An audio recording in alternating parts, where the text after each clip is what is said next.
Mwami wamunenyezo kunywegera ku lunaku lwa proposal. Siva mu family y'Abasiraamu. Sina comment gye ngenda okuwaayo. Oyinza okusanga ye Sheikh Qasim. Nga naye yayogedde kusinziira ye wamanya eddiini nze sigimanyi. Era sobola kukyogerako nnyo. Eddiini obuwangwa bw'omuntu. Wagenza okufuna Sharon ng'alina abaana be. Wagenza okufuna Haji ng'alina abaana be. Kati buli omu agenda ku receiving atya abaana ba munne. Kantule mu kamera. With much respect, sir, Rasta. Kwesaba mukama wange. Baya komidde omuntu okutuuka nti omusanze wae. Era mwebaza olwekyo. Saagala kuyingira mu njawukana zaabwe kuba saazirimu. Ku lw'abaana ba Sharon.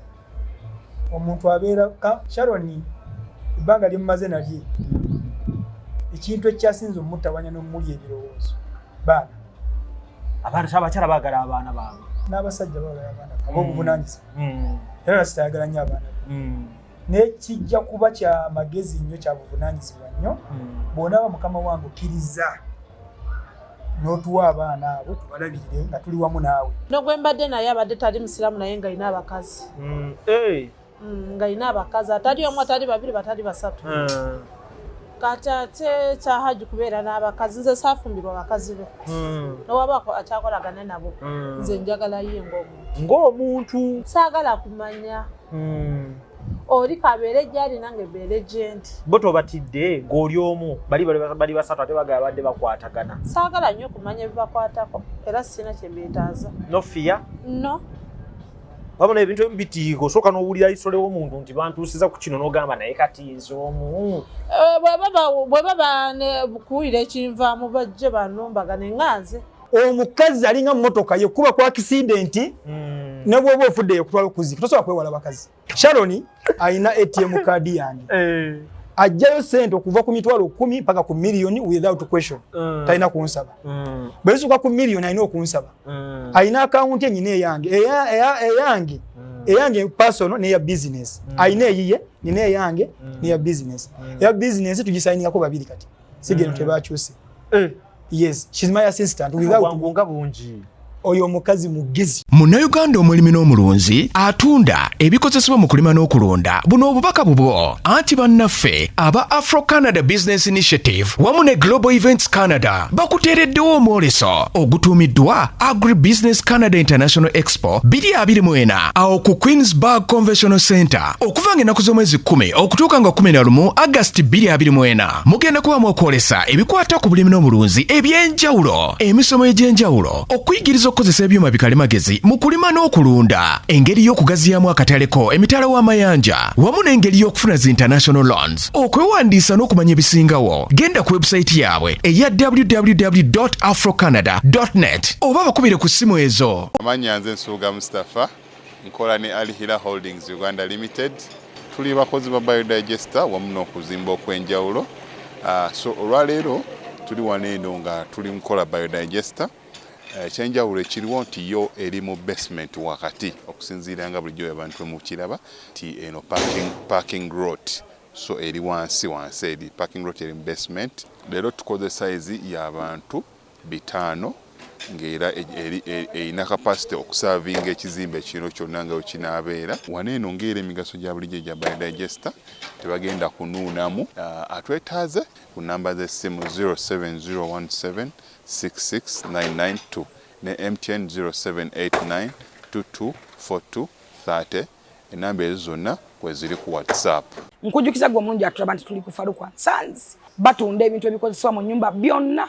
Oyagala bibajje bitanda dining, oyagala ntebe ennungi za class ziriko, oyagala wardrobes ez'omulembe oba oyagala duvet bed covers ez'omulembe, oyagala kibitanda bine bitagwamo bitagombe bitalumya mugongo byonna. Farukwa Sons basangwa kibuye ku Ntebe Road bali opposite ne Petroske okumpi ne Keti Motors. Genda obakubire kusima namba za simu ziri wansawo yogerako nabo jango lambule jango ogule. Morris Cakes and Events Limited bakola cakes eza birthday okwanjula baby shower bridal shower mu buli design yonna gy'oyagala traditional cakes n'ebika ebirala kosa n'okutegeka emikolo ne girabika bulungi. Basangibwa wa Kaliga okumpi n'akatale k'aba veteran ku namba z'essimu z'olaba wansawo ku call ne WhatsApp kola order keke kutuukako yonna gy'owangaalira. Muliyo mutya mwenna abatulaba okwetoola ensi yonna nga mu twotabuliro nze Lujja ne Hajjat Shaliwa eyabadde Sharoni muka Dr. ate Haj Saddam Rashid Lukwago abeerawo wali wabbali ng'omukyala tumuyina wano mu ttaano. Mukyala ali protected ejje lyonna weeriri ate era n'omukyala abeerawo ng'omwami we toogerako naye kwegamba ebintu ebinyuma nga abantu bali mu mukwano si bwe biba Hajjati bwe biba ogamba otya omukyala Dr. Saddam Rashid Lukwago? Ndi bulungi mukolo Lujja bw'oli otya? Wendi wagudde mu bintu nkujagulizaako by the way neyanziza munnange mma nkulaba nkujagulizaako so bitambula bitya? Sofa bitambula bulungi. Omwami omusanze otya? Omwami mulungi nnyo tayatamu gwe tondaba tolaba akanyiriro wanyiririddemu gwe tokalaba buli bufumbo obujja ne bumeruka abantu bakulembeza nnyo nti it will end in tears ewaabwe si waffe abantu nga baagala ebyonoonese bo tebaagaliza abantu mirembe anti kati Lujja abantu buli omu olina okwogera kyayagala ate omuntu tosobola kumusayirawo naye gwoba weemanyi nga gw'omuntu ne famire yo n'omuntu ogwobeera naye buli omu olina gye nvuddewe ate okukola ewayiga baleete akafaananyi nga ndi ku street oba nga neetunda oba baleeteyo akafaananyi kange nga ndi bwereere okitege ekyo wayiga kyendaba kye bakulembeze nnyo ate ekirala kye bakulembeze ekya omusibe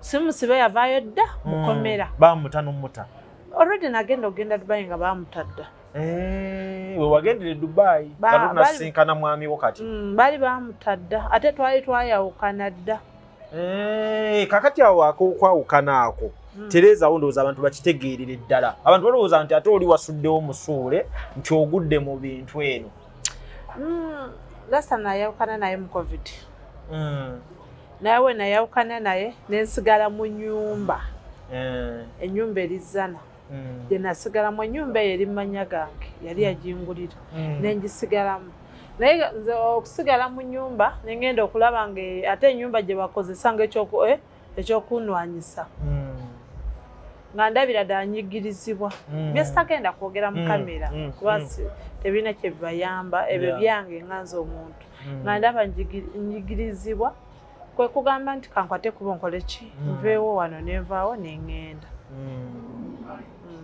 ate era lasa bagenda okumusiba nga twayawukana we twakulabira ku kooti twali twayawukana naye yeka kiba ne interview zange ze nakola ku kooti kuba waliwo omukazi we yaliwo ku kooti ne bambuuza gwe omulwanirira ngaani ate nga tukimanyi nti mwayawukana ne mbagamba ono taata w'abaana bange kubanga era n'omukazi we yaliwo nze yamukubira essimu nga bwe baamukwata nze gwe baasooka okukubira essimu nga n'ekyamani w'ekyalo yeka tamanyi waali nze gwe baasooka okukubira ekatwe ne bangamba omuntu ono tumuyina wano ku poliisi so wali oyirawo taata w'abaana b'omubiri kati bwe bankubira ne nkubira chairman w'ekyalo ne mubuuza kuba nali simanyi bimukwatako by then nga simanyi najyabeera nga ndi byange n'abaana bange nga naye ali bibye kati bwe nakubira chairman ne mubuuza omuntu ono bangambye nti bamukutte chairman n'angamba kuba ne byaliwo okugenda okutuuka okumukwata nali sibimanyi chairman kwe kuŋŋamba n'angamba naye ndudde wano nga bajja nga bamunoonya naye simanyi oba bamukutte sinaba kufuna information eyo nze kanyini nesitula nengenda ku poliisi ekatwe nemusanga nga kituufu ali mukomera nga mukwate we namusangayo nenkubira famire nenkubira maama we nenkubira oyo omukazi we essimu nga ne mukazi we yeka ali tamanyi nti omuntu we bakola ki nze gwe baasooka okukubira essimu nemukola nemugamba omuntu ono nali mukomera ne bajja netutandikirawo okulwana nti akole ki ng'ave mukomera awo nakola ensobi kitegeeza mwali mwayawula ate n'okola ekikyo nga maama alinamu abaana yali talina muntu asobola okumulwanya Biden kuba n'oli mukazi we simu na Uganda simuganda ntamanyi wano tukola tutya wano tuyinza okukola tutya okujja omuntu mukomera era nze yamulwanirira. Okay. So what ogende Dubai wali ogenze kukola Dubai ogende Dubai nave kati weyaviira mukomera waliwo ebirala ebyaliwo ngavudde mukomera nenjaga nengamba kansooke nveewo ngende nga ndaba kiyinza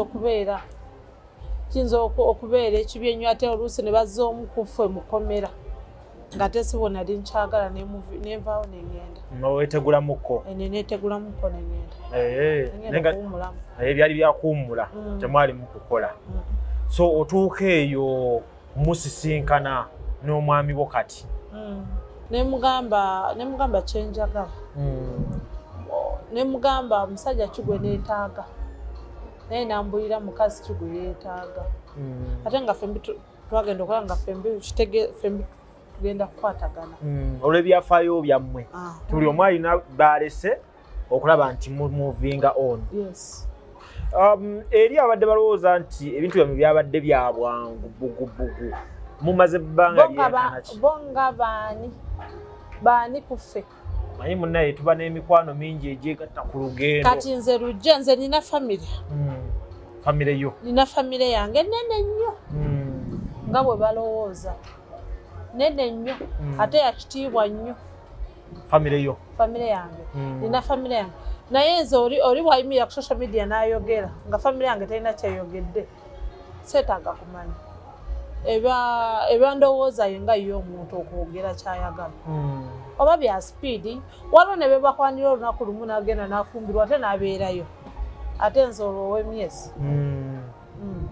kituta obudde ate ekirala bye bagamba nti ate yayawukanye negundi omuntu baba tebamukupimaako nti bwe mutafuna bw'oba tofunye bwemba temugize eki nga temukwataganye mwembi kyemwagala nti agenda kukufiirako ekitegeere era bw'aba tatambuddemu ebyo byemusuubiramu oba nga nange sikoze ebyo byansuubiramu ebyo bya bulijjo nga buli omu yeeyongerayo bakola ebintu bingi eyo lwakuba bo tebabeera bakola ebintu mabega ga kamera awo bingi nnyo abo aboogera kakati wakati mu mbeera kuba mumanyi musajja ali direct ayogera embeera nga weeri amala okunyumiza nti bakazi bange basatu nabakyaye gwe muli ki ekikuwamanya agamba nti kati gwe kooyingirewo lujja nzera no gwe mbadde naye abadde tali musiraamu naye nga alina abakazi nga alina abakazi atali omu atali babiri batali basatu kati ate kyahaji kubeera n'abakazi nze saafumbirwa abakazi be nowabaako akyakolagane nabo nze njagala ye ng'omuntu nga ye abakazi be tebalina we bankwatirako ekyo kiba kizemu kyebadde ngenda okubuuza nti obanga ebyafaayo bya haji bigamba nti abadde n'abakazi be basatu olwaleero alina gwe mu kifaananyi era tumusuubira okufuna abala waabanga asobodde kasita abeera n'obusobozi obulabirira abo bagenda okufuna ne Sharon abakyala nga gwe bakyaliyo anti kati bwe buzibu bw'abantu abamu abali ku social media obutategeera waabwe ngandajanye n'abakazi ku kibuuzo ekyo babikuuka ne bava ne mu katebe kano lwakumugamba nti musajja wasa okufuna kati kankubulire omusajja nga yayagadde okuwasa n'obwoba oli mulungi nga baakwanula ku mwezi era awasa omusajja nga yayagadde okukola ekintu era kikola naye gwe lwana eno gundi eposition yesigalewo eno gweosigale nga naawe bakuwa ebyo byeweetaaga tolingizanye bitakukwatako bwawotambuliza bwetambuza obulamu bwo bw'aba ayagala byoli saagala kumanya nze oba alina abakazi bameeka oba alina mujanga oba alina saagala kumanya oli kabeere gyali nange ebeere gyendi bo tobatidde ng'oli omu bali basatu ate bagala badde bakwatagana saagala nnyo okumanya ebibakwatako era sina kyebeetaaza nofiya no wabona ebintu ebimu bitiiga osooka n'owulira isole w'omuntu nti bantuusiza ku kino n'ogamba naye kati nze omu bwe baba kuwulira ekinvaamu bajje banumbagane nganze statement eyo njagadde nganze bwe baba bawulira nga bagoma ya Sharon nga baagala kumanya ekinvaamu bajje banumbe awo lwenjo naye kati Ebitalina makulu tetubawa makulu. Tetubawa makulu. Naye bakuteekateeka. Bakukuza Sharon. Tuli bantu bakulu lwakuba abantu abamu kwebuza amagezi. Abantu ekifaananyi kye bakulabiramu. Ate balina obeerawo nga okakkanye kati nga wooli wano ng'oyogera ebintu ate oli muntu mulala nnyo. Lwaki bantu bakukuusa ku buyaaye? Lwaki bakukulabira mu kifaananyi ky'otali nti oli mukyala muyaaye? Anti lujja nalabye n'abasaasira haji essaawa eno. Lujja leka nkubulireko kino abo tebalina byakukola. Bagenda kubba social media eno. Babeera okwo babeera ne data zaabwe z'ebitaano oli naye naawe endowooza ye. N'abulwa n'ekyokulya naye n'agula data okuwa endowooza ku bufumbo bw'abantu abali mu kunyumirwa mu laavu z'abantu. Nze kyenina okugamba sina kwenyonyolako nnyo ku bantu kuba tebalina kye banyamba tebalina kye banyongerako abo. Kati sisobola kutuula awo ntandike okubenyonyolako nnyo nti ndi bwe nti nganze omuntu neemanyi. Kyekyakuleetera okusalawo nti kansiramuke ku lwa haji wange. Omukazi tabeera na ddiini. Yafumbiddwa bw'oba ofumbiddwa omukristaayo ng'okwata eyo. Bw'oba ofumbiddwa mu katuliki ng'okwata eyo. Okuleka nga bikyuseemu nga bibadde byakusalawo kwamu wakati. N'oteesa n'omuntu wo n'ogamba kati sigenda kukola bwentyo oba sigenda kukola bwentyo oba tetugenda kukola bwentyo. Kyakuyisiza kitya okuba nti omwami we bamunenyeza okunywegera ku lunaku lwa polopozo? Kati awo ekyeddiini eddiini y'abasiraamu sigimanyi. Basiri musiraamu siva mu famire y'abasiraamu. Sina comment gye ngenda okuwaayo. Oyinza okusanga ye Sheikh Qasim nga naye yayogedde okusinziira ye bw'amanyi eddiini nze sigimanyi. Oli lwedde just kugiga bugizi. Munnange sina kye ngenda okumuddamu oyo omuntu mukulu wa kitiibwa sina kye ngenda okumuddamu. Weetegese otya okulaba ng'omwami omujja mu bunnya bw'omusanzeemu? Oba bw'omusanze olabyewo okulaba nti omuzza waggulu gye tubadde gitwali. Kati kankubireko kino lujja awali love teri kigaana. Ewali omukwano teri kigaana. Buli kimu kisoboka. Nyabo. Awali love teri kigaana. Omusajja wafunye sereebo haji ali mu maaso g'abantu erinnya balyogera ne liggumira. Laavu y'abasereebo ndowooza sigwe gusoose kale ne Rasta naye yali atandise okujja mu kifaananyi. Naye ate ono biralamukko. Kigenda bakitya. Bw'oba ondaba ate nze olaba ndi mu biralako. Nze mpogambye nva mu famire. Kati abo bonna bali ku social media boogera tebamanyi na famire yange. Nze nva mu famire eri entegeke. Kitegere famire eri entegeke. Tebalina kye basobola okuŋŋamba ate ebintu byonna twabirabalaba dda tebalina kye basobola okuŋŋamba teri tukulidde mu bigambo.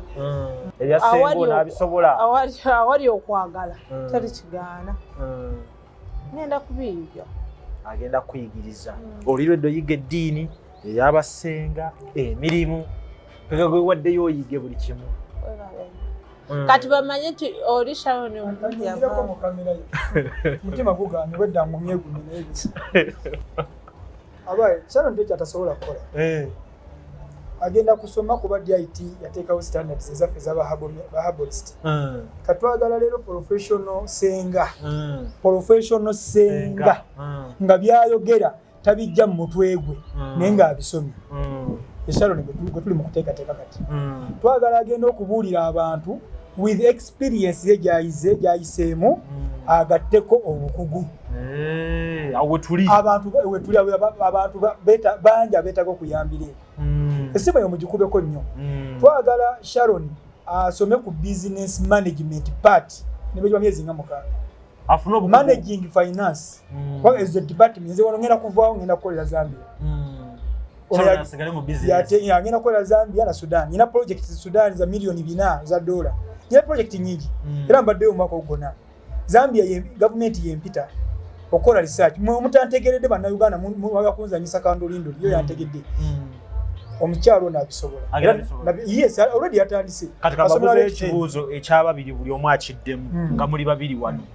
Wagenza okufuna Sharon nga alina abaana be. Wagenza okufuna Haji nga alina abaana be. Kati buli omu agenda ku receiving atya abaana ba munne. Kantule mu kamera. With much respect, sir, Rasta. Kwesaba mukama wange. Baya komidde omuntu okutuuka nti omusanze wange. Era mwebaza olwekyo. Saagala kuyingira mu njawukana zaabwe kuba saazirimu. Ku lw'abaana ba Sharon. Omuntu abeera Sharon ebbanga lyemmaze nalye. Ekintu ekyasinze omutawanya n'omuli ebirowoozo. Baana. Abakyala baagala abaana baabwe. N'abasajja baagala abaana baabwe. Obuvunaanyizibwa. Era Rasta ayagala nnyo abaana be. Nekijja kuba kya magezi nnyo kya buvunaanyizibwa nnyo bw'onaaba mukama wange okkiriza n'otuwa abaana abo tubalabirire nga tuli wamu naawe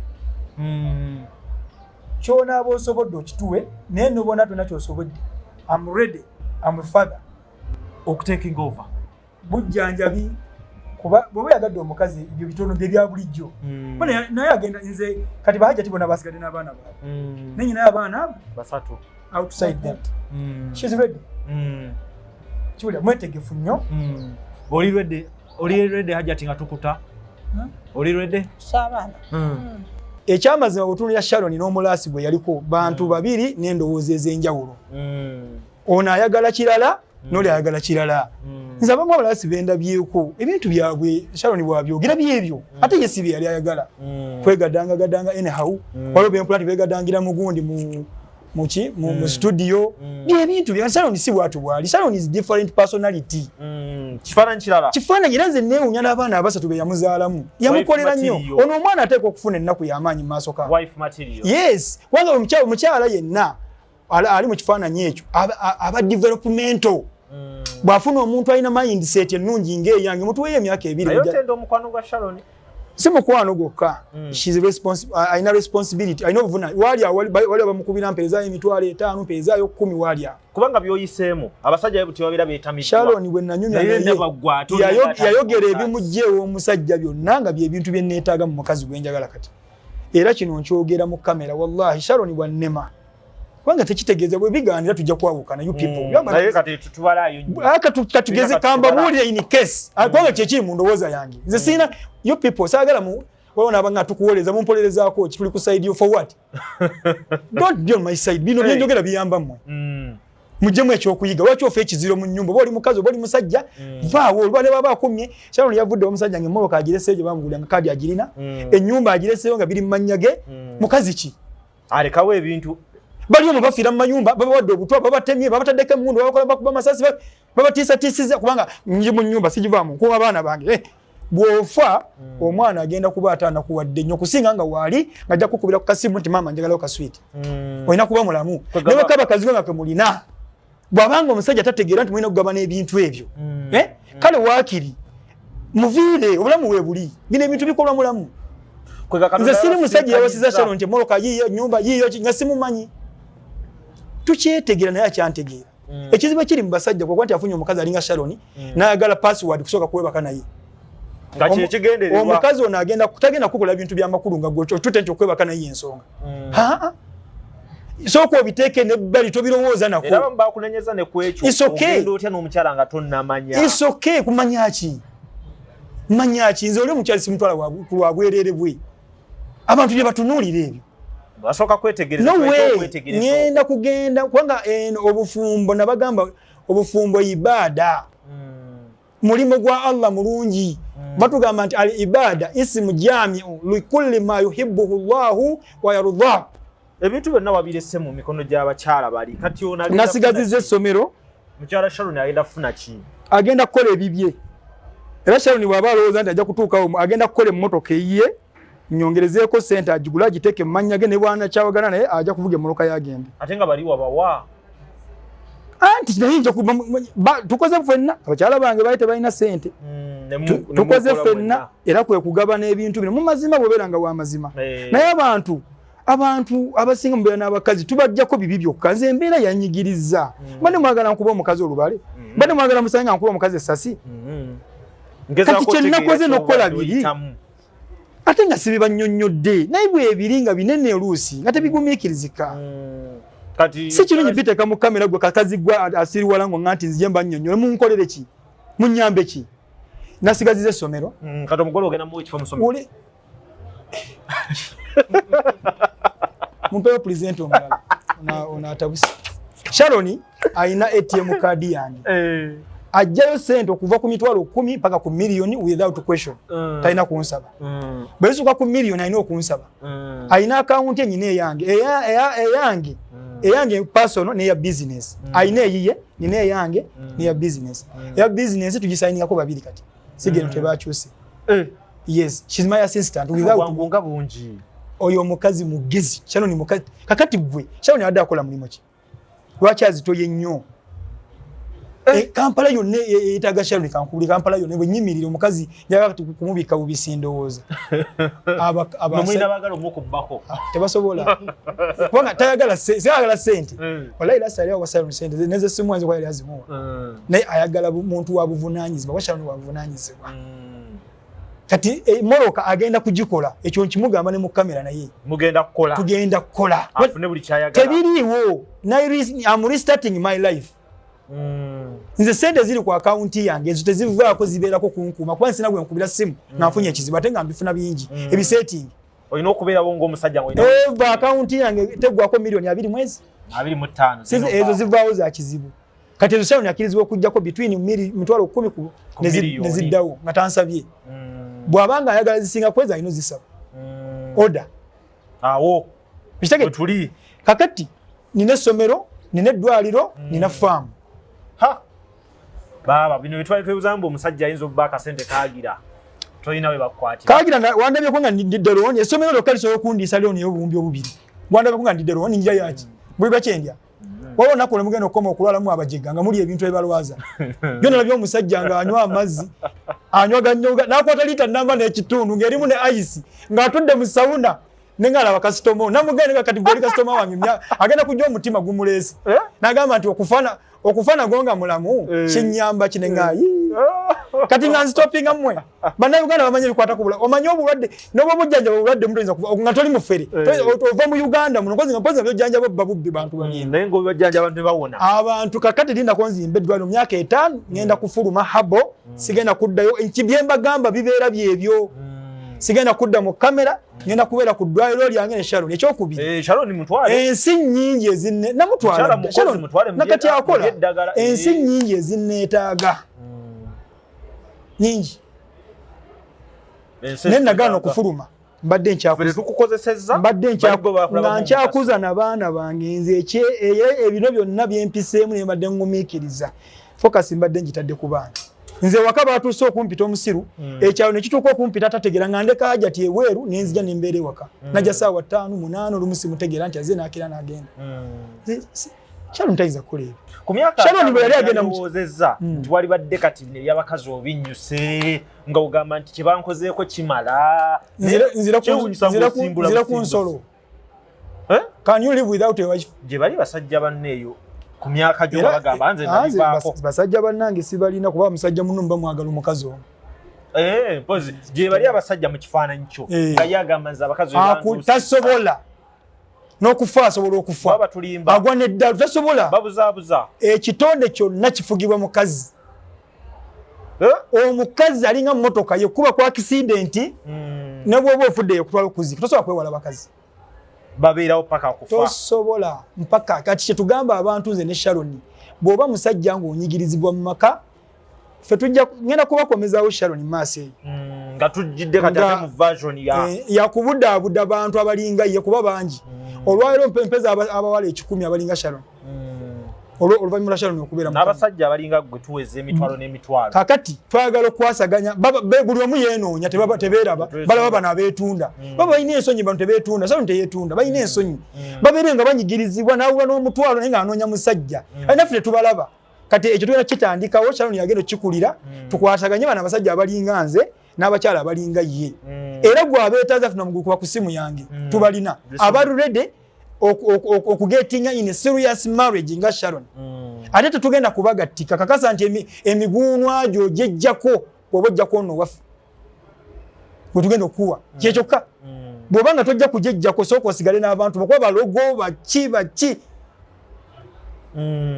olidde awumbalaba bw'obanga tojja kukikola ekyo tetukwetaaga 077 077 51 51 23 72 tokuba simu eyo ng'onoonya musajja Sharon ajja kukuvuma yagikwata toleetako katijjo totulako video bitagasa toteekako bintu bya kisiru 0772 51 2372 pozo osobola okubuuza ebyobulwadde kubona kati abimanyi neto tidde mukazi w'omukubira simu kuba kyali mugole gobaga nti Sharon wakulunda abadde sinamufuna abadde wati sina musajja gwenna esimu yenyi kwata esimu yange wuli yagirina naye yenyi kwata omukazi abakazi betulina nebagenda mutoyi simu akiteeka mu kaleega gwagiri amulina bwoto muri 10 wakiri egendera mu kaleega tatagireka ku mmeeza tebagabana simu gwagireka ku mmeeza ayaka kitadde mu flight mode gwe ngoloza yagire saawo gikebere ogera nga tulina kyo access betuline waka wali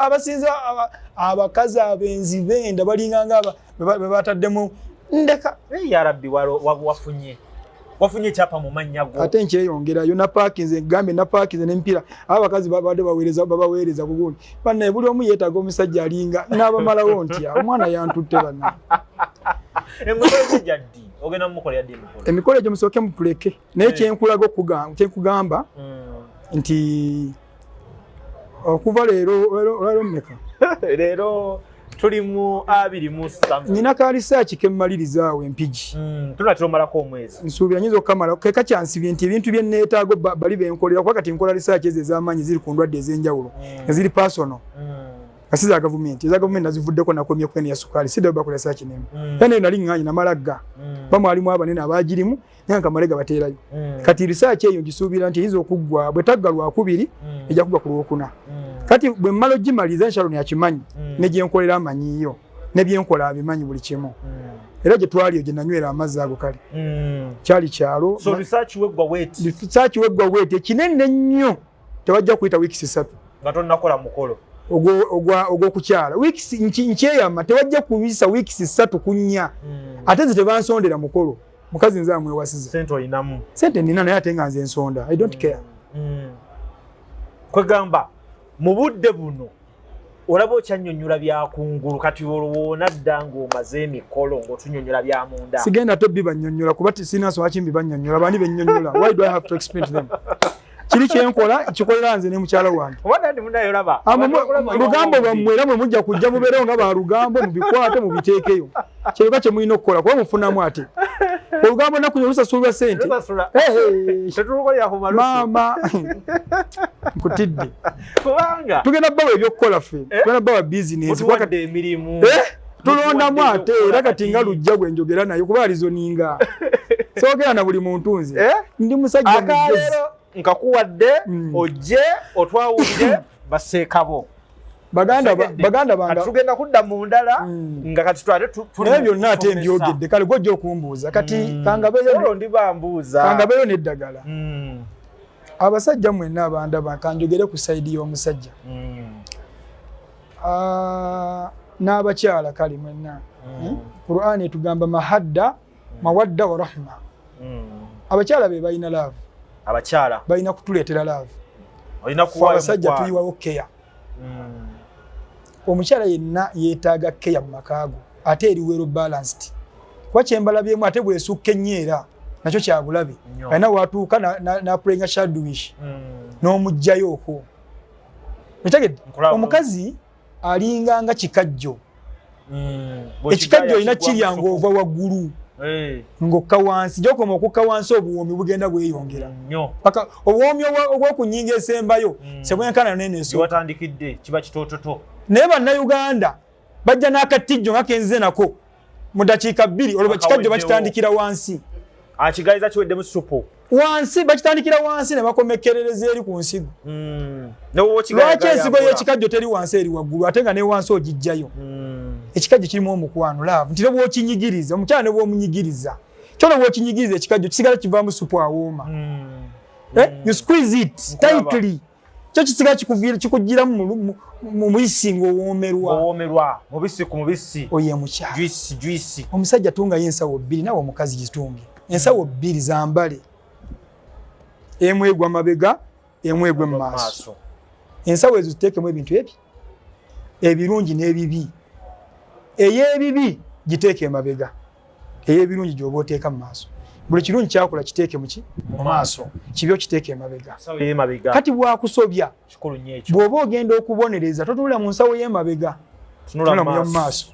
Kwata mu ye maaso. Ejja kuleetera okukola kyotegeera ng'ate oli focused. Ngera we tusinga otereka muze mu maaso. Era nga bwe nkoze bino omukazi yenna ategeera ayina amagezi tasobola kuleeta ate akakunze ku kyennakoze. Yeewuunya bwewuunya dokita obugezi bw'alina kubanga mukyala wange Nnaalongo mwinamu abaana aba? Bana. Ye wakutaano. Nze ndi ogu? Omu. Omukazi yenna yali badde mulungi nnyo nga yeekulizizza abaana be. Kati nze sobola kukuza abaana bali. Guno omwaka nabasabye kubanga nasigaliddewo ne bagamba bannaye. Mumpeeyo omwaka guno muweerere abaana kuba ebintu byonna mbibawadde.